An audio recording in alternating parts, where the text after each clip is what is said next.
At some point in the course of our lives, we came across a group called the Knights Templar, either through our own curiosity or just by chance.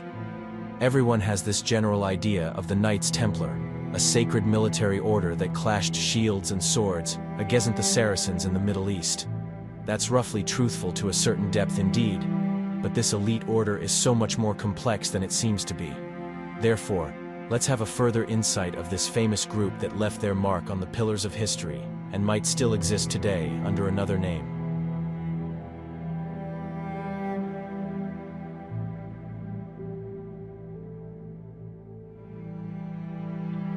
After the conquest of Jerusalem in 1099 by the Crusaders, many Christians across Europe embarked in pilgrimages to the Holy Land. This voyage was not an easy one. You could come from places as far as Ireland, marching for months exposed to all sorts of dangers such as banditry, wildlife, nature elements, famine, dehydration, before even crossing to Asia Minor. But then crossing Bosporus Strait into Anatolia, things got much more difficult, as Christians pilgrims would come under attack by hostile Muslim raiding parties on their way to Jerusalem. As a consequence, in the year 1118, two noble knights by the names of Hugh de Payens and Geoffroy de Saint-Omer, along with other 7 knights, found the Order of the Temple, and identified themselves as the poor fellow soldiers of Christ and of the Temple of Solomon, as measure to deflect all the aggression towards the pilgrims and protect them on their journey to the Holy Land. Starting simply as a handful of men protecting the people on the roads, it suffered great transformations. The order grew in numbers, and so their objectives as a whole. They became a military aid to Christian armies on the battlefield, loyal to no one but the Pope. The Pope decided where and when they operated as an order. They are present in most of the major battles of the Crusades facing the Saracens, such as the battles of Hattin, Montgisard, Arsuf, Siege of Acre, and many others.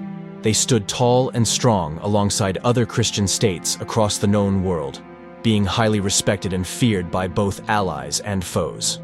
One of the allies that feared them the most was King Philip IV of France. Having so many Templar fortresses in France made him uneasy throughout his reign, and he was in debt to the Templars due to his war with England, but a solution would soon come to his Templars' problem. In 1305, the new appointed Pope Clement, based in Avignon, wanted to merge both the Teutonic Knights and the Knights Templar into a single order. Both were not much interested in to mingle with each other. The Pope persisted, and in 1306, he would invite both Grand Masters to France to have further discussions on the matter. De Molay arrived in 1307 while de Villeret was delayed for several months. Therefore Pope Clement took the opportunity to attend the charges made towards de Molay 2 years earlier by no one else but King Philip, trying to avoid paying the debts to the temple by any means necessary. These charges were very profound and serious to the temple, such charges being newly recruited men spitting on the cross, denying Christ, homosexuality, worshipping idols. None of these accusations were found to be truthful due to the lack of evidence. However, they were accused of other crimes such as financial fraud, corruption, and secrecy. Many of the accused confessed the crimes under gruesome torture. Instigated by King Philip, the Pope issued papal bull on 22nd November of 1307, instructing all Christian monarchs in Europe to arrest all Templars and seize their assets. From 1307 to 1314, unfolded many events that changed the Templar Knights forever, starting with the confession of the Grand Master of the Temple Jacques de Molay in 1307. Then 54 Templar Knights being burned at the stake in 1310 in Paris, in front of the whole city, to finally the burning of Jacques de Molay in 1314 for heresy. It would be the end of the order. At least it was the intended plan of King Philip IV of France. With the death of their Grand Master in Paris and the rest scattered across Europe being hunted and imprisoned like heathen dogs, the Templars would cease to exist. However, the Order of Temple finds refuge in a remote country in the end of Western Europe.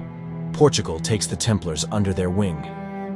As the Knight Templars are present in Portugal since its foundation, aiding Portugal in many battles, such as the Siege of Lisbon, Alcácer do Sal, Urique, and many more.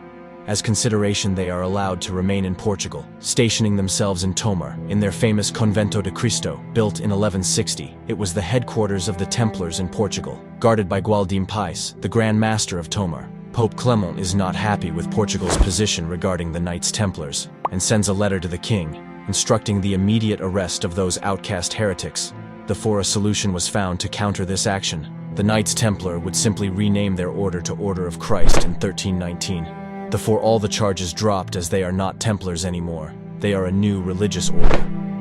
They would aid Portugal consolidating its borders to the south and expelling the Moors all the way down to Granada.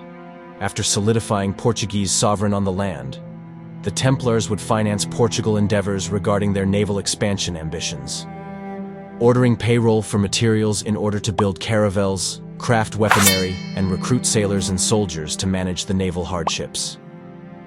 In 1415, the Portuguese Empire would kickstart with the conquest of Ceuta in northern Morocco with the Templars on board right until the decline of the empire. Even the famous lost treasure ship called Flor de Mar, that shipwrecked in the Indian Sea, was said to be guarded by the Order of Christ.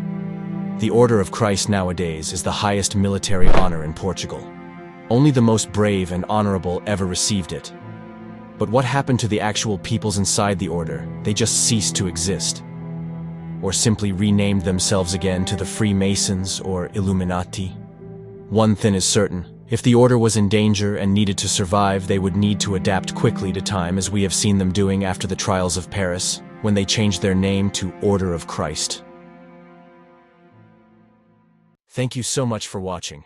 If you enjoyed the video, don't forget to give it a thumbs up and hit that subscribe button below for more content like this. Stay curious, keep exploring, and I'll see you in the next video.